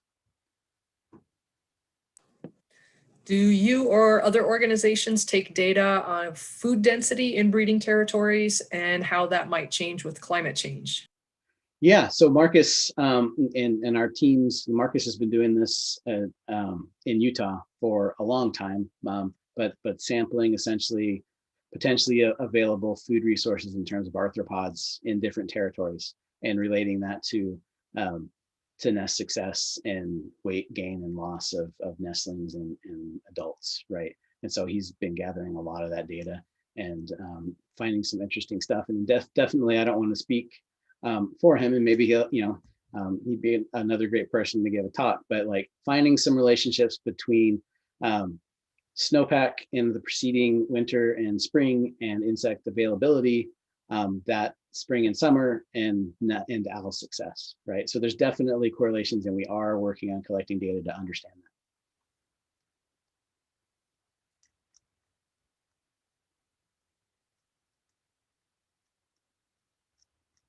I had a question and then I lost it. Okay, are there any plans to expand your monitoring into other locations? We, when we initially pitched the idea, the goal was to have potentially 3 sites. So to have either like a Washington or Idaho site a little further north, so that we could have 3 latitudes, all where at least Flammulated owls and Saw-whet owls and others occurred, to be able to answer some of that timing and food availability and phenology type stuff that people have asked about. Running 2 sites right now is a lot of work, so I'm glad that we scaled back. We've considered adding other sites, and some time down the road might, but there's so much work to be done in just the 2 places that we're working, that we want to, you either spread really broad or you really focus in and drill down in 1 or 2 areas. And kind of, I think right now we're taking the let's focus in on 1 or 2 areas, at least for now, approach. And we may very well expand later. Any advice for what data would be useful to collect from a nest cam? This person is currently recording, but they aren't sure what to do with the data. Sure. So there's all sorts of different things in terms of if it's running 24/7, which most camera setups can do now. The rate of deliveries, like delivery rates, like when they start, when they stop, and how frequently they feed. So deliveries per 15 minutes or deliveries per hour or something like that, if you can quantify that. Those rates can speak to not only like the skill of the adults, but also potentially the quality of the habitat, how available food resources are.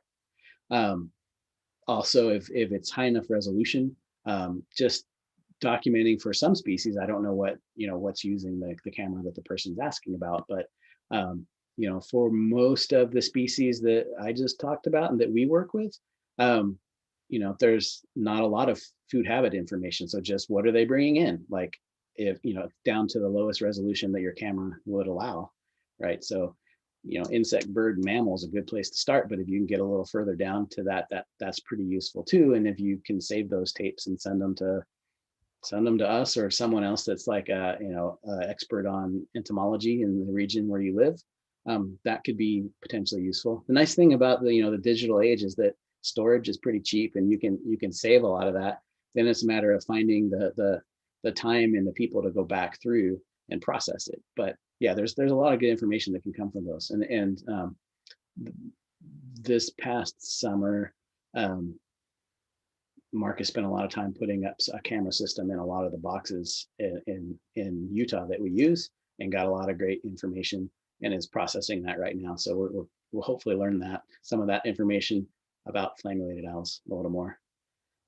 When I did my master's, it was in the late 90s, and camera technology was not the same as it is now. I'm pretty jealous of these folks that can like record all night, because I would lug batteries up and change tapes and get like 3 or 4 hours of deliveries.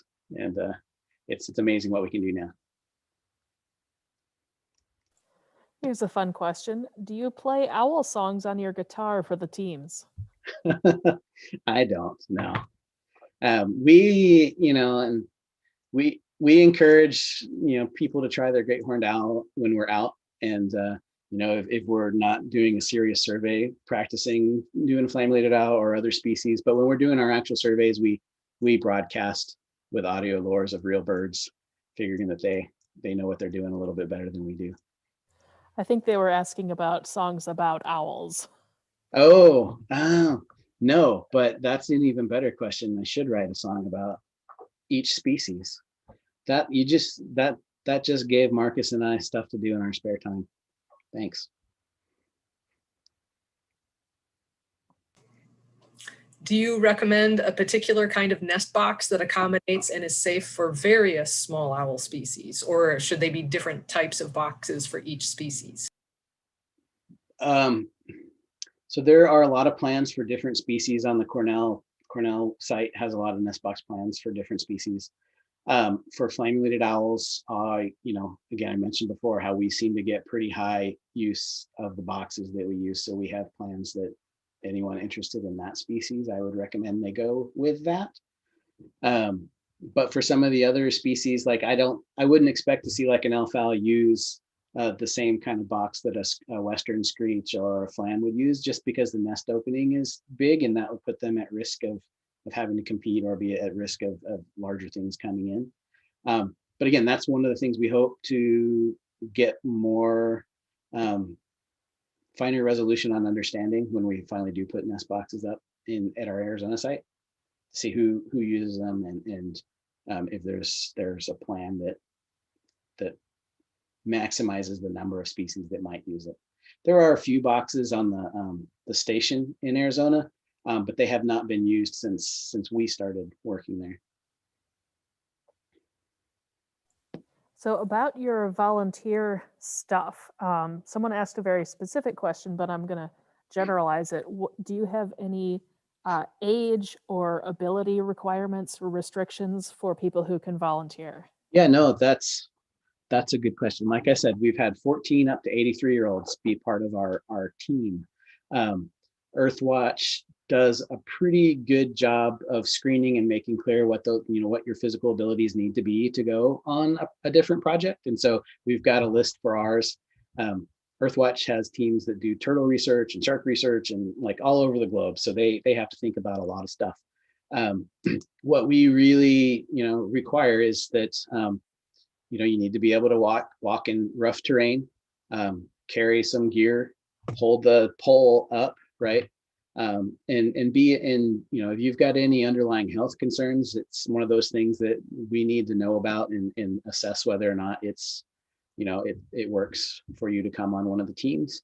I will say that the Utah study site is more physically demanding because there's a lot more hiking to access the sites where we work. And carrying a gear, and it's at pretty high elevation, so you want to be in pretty good shape. That's for the more physically fit, or for the folks that really want, that love to hike and get to cool places.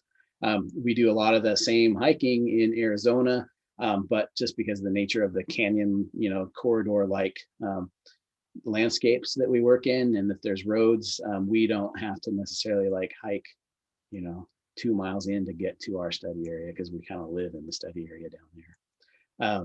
But if you want to, be able to walk and be out in the dark, be able to carry some gear. And I'm saying all of this with the caveat that what it's going to look like in terms of this upcoming season with some COVID restrictions, things are going to be a little different than they typically are. And who knows how long that's going to be. But yeah, we welcome everyone, and if you meet some of the the minimum abilities, we can always find different tasks for you to do. So if you don't want to climb a ladder, you don't have to climb a ladder, and if you can't really carry a pole incredibly well, we can find you can be the scribe or do some other component of the work that we do. That list of things in the data that we collect was pretty long, and so there's always a job for someone. Have you ever caught any of the larger owl species in your mist nets? We've had them bounce out. So we've had horned owls and long-eared owls bounce out at various times and places, but never stick in the net. The mesh of the nets that we use is, it's not big enough to really hold some of those birds. And we really don't try. Like if we know there's a big bird around, we pretty much shut down until it goes. Or we go somewhere else, because we're not looking to put any of our focal species at risk. Question from YouTube. Flammulated owls migrate from New Mexico in the winter. Do you know where they go? Do they ever show up in the Black Hills? So the work that we've done with geolocators show that most, at least Utah birds and birds from California and Colorado, tend to go down into sort of central Mexico and South Mexico for the most part, down just north and kind of skirt around Mexico City and into Veracruz. We've had some data points that suggest that birds spend some time in like Texas, a random bird or two. The tracking information from the store on board units are giving us more refined detail with, like, stronger point locations on where the birds go, and they're heading to those same areas. I don't want to scoop anyone by talking about any data that aren't really ours to share like that, but we're excited about what we've learned and what we hope to learn with some more of those store on board units. In terms of New Mexico birds that winter there in New Mexico, or they probably from New Mexico go and winter in the same location somewhere in southern Central America or Mexico. I'm going to combine a couple from one person who studies Eastern Screech-owls, and they're wondering if Western and Eastern Screech-owls are roughly the same size, and how does the Pygmy owl compare in size to the Western Screech? And if you have plans to study Eastern Screech, or is their information largely interchangeable with the Western Screech? They're two different species. So, I mean, yeah. And I don't have the data in front of me. I'm pretty sure Western are larger than Eastern. And we don't have plans to study Eastern Screech-owls right now because they don't really occur in the places where we work. I think, if we worked in the East, or if they did, we'd be interested in them for sure. They're one of the better studied species in North America, for sure, for amongst the small owls. So, Fred studied them for 40 years. And lots of other folks, Jim Beltoff studied them in Kentucky and in those areas, and then he's moved on and done a lot of work with Western Screech-owls and burrowing owls in the West. But yeah, I think I don't want it to sound like I'm poo-pooing the Eastern Screech-owl. If they were there, we'd welcome them into our community of owls that we study, but they aren't. And then the other part of that was, how does the Pygmy owl compare in size to the Western Screech? Oh gosh, so Western Screech, and this is in Arizona, like we're talking like male Western Screech-owls are like 100 to 107 grams, which are small. If you go further north, it's Bergman's rule. The further north you go for some species, the bigger the individuals are. Our Pygmy owls that we've banded are roughly 56 to 70 grams. And so that's a 30, 40 gram difference in size between those species. The really interesting thing in terms of Pygmy owls have huge, gigantic feet and legs. They take like a size 4 band, which that's a pretty good size band for such a small bird. And they're just built to, they're sturdy. I'm going to combine some questions too. Questions about humans and owls. Can you address what might be the easiest negative human pressure to alter? Things that we do to harm them. And how can we best promote the importance of owls, festivals, documentaries, etc.? That is a good question, and I could talk for a long time on it. But I don't, and I'm sure that in various other talks and in programs that you all give at the center there, you probably hit on some of these, right? I talked a lot, and we do a lot of work on cavities, right? So thinking about retaining cavity-bearing trees on the landscape would be pretty important for cavity adopting owls. So that's easy. Rodenticides. So especially for the urban adapted species that spend time in urban areas or agricultural areas, thinking about the poisons that you're putting out, and that they're probably, they're impacting species other than what you are aiming for, would be something to think about and to consider. As much as we all love to see and photograph and spend time with owls, you see it time and time again. If there's, especially the sexy cool species, if a great gray owl shows up somewhere that's not supposed to, everybody wants to go see it, and like totally get that. But thinking about the impact that we have when we mob someone's land, or the bird and pushing birds, particularly bumping birds in the winter when they're already probably food stressed and energy stressed, would be something to think about. You know, we interact and encounter a whole lot of, particularly in Arizona, that's a birding hotspot. Folks that want to get the Whiskered Screech-owl or the elf owl on their list, so they broadcast and you know, trying to get that species, which we're out there doing the same thing, and we don't judge anyone that's doing that, but thinking about not working a bird for hours when it might have work that it needs to do on its own in terms of catching food for itself or its young would be things to keep in mind, and just being courteous in the way that you try to interact with those birds when you do. And then promoting the importance of owls. They're a pinnacle of evolution. I think just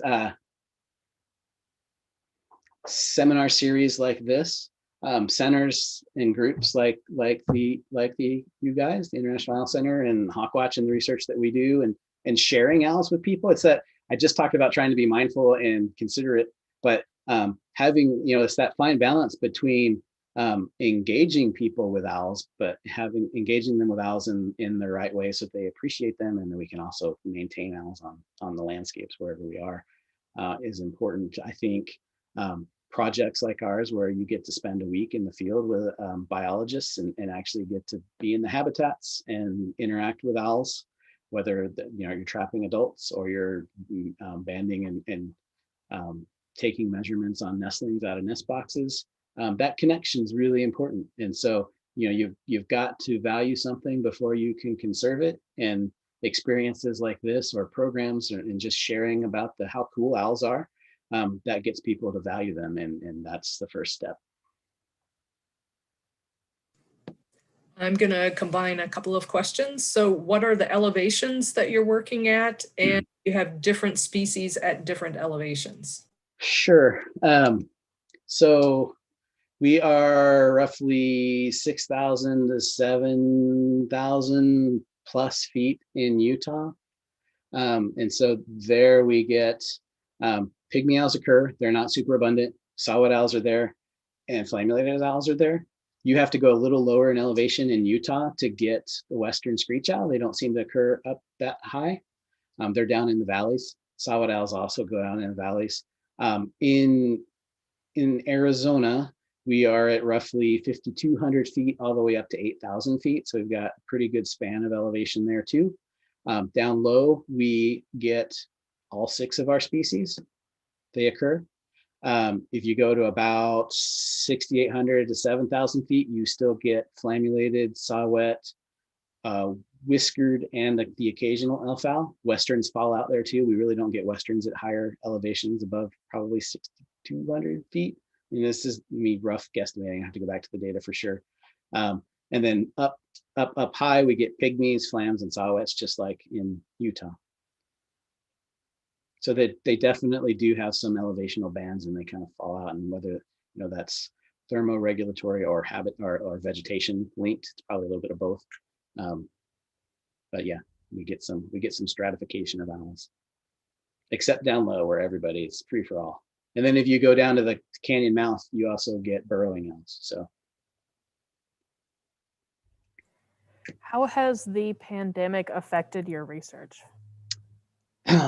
So we did not have a season in the Chiricahuas last year because of the pandemic. One, because I was worried about safety, my personal safety and the safety of people, but 2, because Earthwatch canceled most of its programs due to the pandemic, and still has through at least February of this year.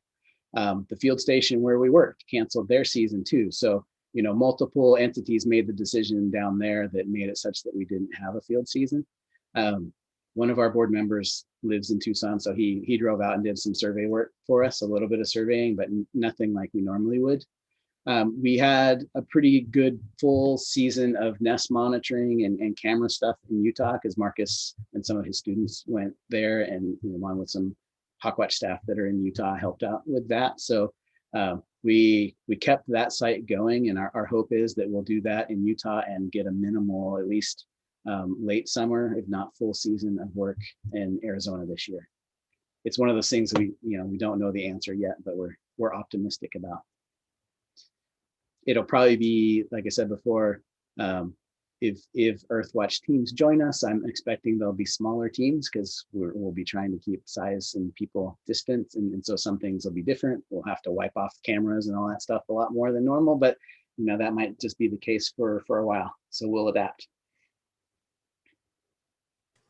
And we'll do one last one, and probably one that several people have thought about.